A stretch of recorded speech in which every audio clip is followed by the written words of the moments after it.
नमस्कार। कल हम बात कर रहे थे कंप्रोमाइज्ड पंडित जवाहरलाल नेहरू की। आज हम बात करेंगे कंप्रोमाइज्ड श्रीमती इंदिरा गांधी की। श्रीमती इंदिरा गांधी को अगर किन्हीं दो कामों के लिए जाना जाता है तो एक इस देश में आपातकाल लगाने के लिए, दूसरा 1971 के भारत और पाकिस्तान युद्ध और उसके बाद बांग्लादेश और पाकिस्तान के बीच का विभाजन, इसके लिए श्रीमती इंदिरा गांधी को जाना जाता है। पहला, आप और हम सब जानते हैं कि इलाहाबाद उच्च न्यायालय ने श्रीमती इंदिरा गांधी के चुनाव को अवैध घोषित कर दिया और साथ ही 6 वर्षों तक चुनाव लड़ने पर भी रोक लगा दी। यानी श्रीमती इंदिरा गांधी को प्रधानमंत्री पद से इस्तीफा देना था, अपने सांसद के पद से इस्तीफा देना था और इसकी अपील उन्होंने माननीय उच्चतम न्यायालय में भी की। मगर 24 जून 1975 को उच्चतम न्यायालय माननीय सुप्रीम कोर्ट ने भी उनकी याचिका को अस्वीकार कर दिया और हाई कोर्ट के ऑर्डर को स्टे देने से इनकार कर दिया।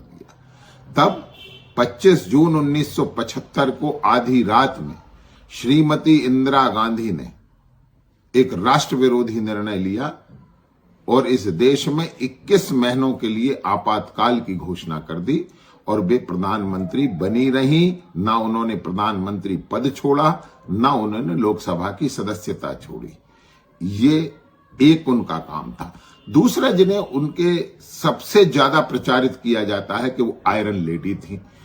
भारत और पाकिस्तान का जो युद्ध 1971 में हुआ, उसके हमें गहराई में समझना पड़ेगा कि जब बांग्लादेश में पाकिस्तान की सेना वहां के लोगों पर अत्याचार कर रही थी, वहां के लोगों को मार रही थी, वहां की बहन और बेटियों के साथ बलात्कार कर रही थी, तब शेख मुजीबुर रहमान के नेतृत्व में वहां एक आंदोलन प्रारंभ हुआ और एक संगठन की रचना हुई जिसे मुक्ति वाहिनी कहा गया।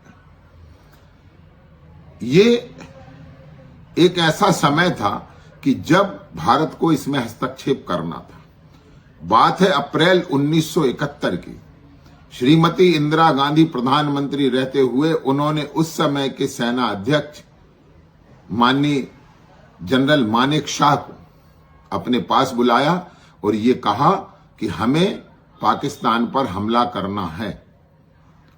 और आपको सुनेंगे तो आश्चर्य होगा, जनरल मानेक शॉ ने जो जवाब दिया कि आप युद्ध के विषय में मैडम नहीं जानती हैं, ये जो समय है इस समय युद्ध नहीं किया जा सकता है क्योंकि सेना की तैयारी नहीं है। दूसरा, मानसून बहुत निकट है, उस मानसून के बाद हम युद्ध कर पाएंगे। जब तक युद्ध नहीं होगा, प्रधानमंत्री की इच्छा से नहीं, सेना के अध्यक्ष जनरल मानेक शॉ की इच्छा से दिसंबर 1971 में भारतीय सेनाओं ने हस्तक्षेप किया, पाकिस्तान के साथ पूर्ण युद्ध किया और उस युद्ध में जो 13 दिन चला, उस युद्ध में भारतीय सेना ने महाविजय प्राप्त करी और जनरल मानेक शॉ के सामने पाकिस्तान के 93,000 सैनिकों ने आत्मसमर्पण किया। उसके बाद पाकिस्तान के बहुत बड़े भूभाग पर भी भारतीय सेना का कब्जा हो गया।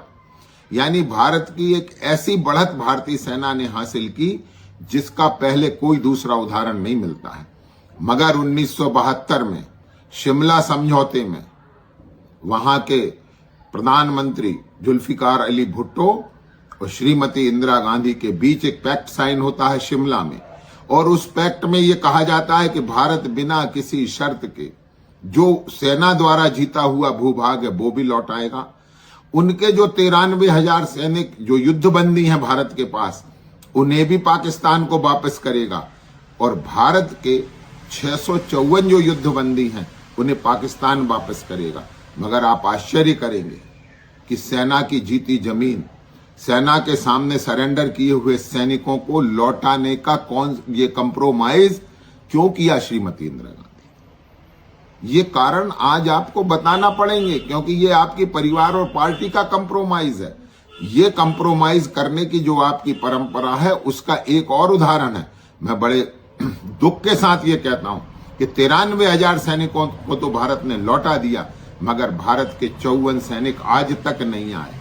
पाकिस्तान ने उन्हें नहीं लौटाया और उन्हें आपने मिसिंग की लिस्ट में डाल दिया। और इसीलिए जनरल मानेकशॉ ने कहा था कि भारतीय सेना की जो जीत थी उसे मैडम प्राइम मिनिस्टर ने समझौते की टेबल पर हार में बदल दिया। ये जनरल मानेकशॉ कह रहे हैं, जो भारतीय सेना के उस समय के अध्यक्ष थे और संपूर्ण देश के हीरो थे।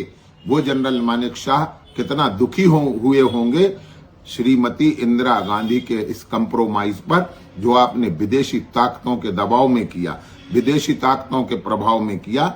ये जो आपके कंप्रोमाइज की पॉलिटिक्स है, ये पूरा देश आने वाले समय में निरंतर जानेगा।